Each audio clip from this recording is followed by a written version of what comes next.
তো বন্ধুরা কেমন আছো তোমরা সবাই? আশা করছি ভালো আছো। তো দেখো আজকে আমরা কি অঙ্ক নিয়ে এসেছি দেখো। পরপর দেখো ভাগ আছে ৭ ভাজিত ৭ ভাজিত ৭ ভাজিত ৭, তাই না?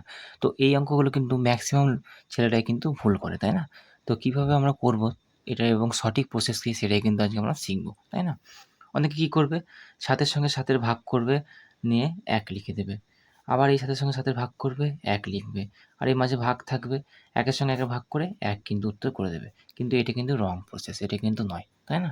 তো ভাগটা দেখো করব কি করে? ৭ ভাজিত ৭ ভাজিত ৭ ভাজিত ৭। আচ্ছা, তোমাদের একটা নিয়ম শিখতে হবে।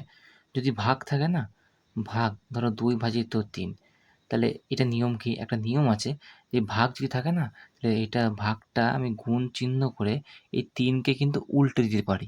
এবার উল্টাবো কি করে ৩ কে? ৩ মানে ৩/১ আছে, ২ মানে ২/১, তাই না? তাহলে এটা ২/১, ভাগ আছে উল্টে দিলাম।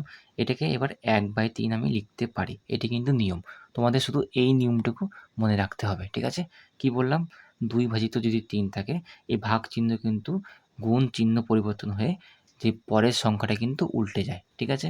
তাহলে সেইম নিয়ম অনুযায়ী যদি আমরা চলি, তাহলে এই অঙ্কটা দেখো কেমন করে লিখব?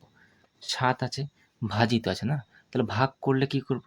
ভাগ আছে যেহেতু তাই গুণ দেব এবং নিচে ৭ আছে।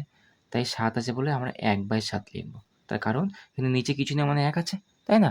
১ আছে বুঝলাম। তাহলে এটা গুণ চিহ্ন দিলে কি হবে? ১/৭ হয়ে যাবে। আবার দেখো ভাগ আছে। তাহলে ভাগ থাকলে কি করব? গুণ চিহ্ন দেব। নিয়ে আবার এটা ৭/১ আছে, কিছু নেই মানে ৭/১ আছে। এটা আমরা ১/৭ কিন্তু লিখতে পারব।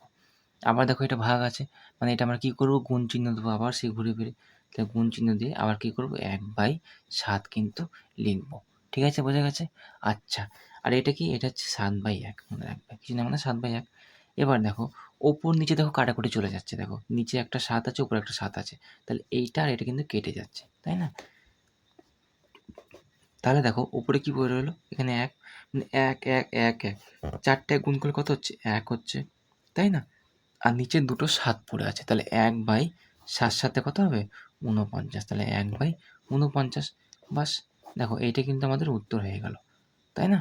কিন্তু সবাই কিন্তু কি অ্যান্সার বার করছিল? সবাই কিন্তু ১ অ্যান্সার বার করছিল। ১ বেরোলো, ১ কিন্তু বেরোয়নি। ১/৪৯ এটা কিন্তু আমাদের উত্তর হবে। ঠিক আছে? তো চলো ভালো লাগলে অবশ্যই লাইক, শেয়ার, সাবস্ক্রাইব করে দিও। তো চলো, থ্যাংক ইউ।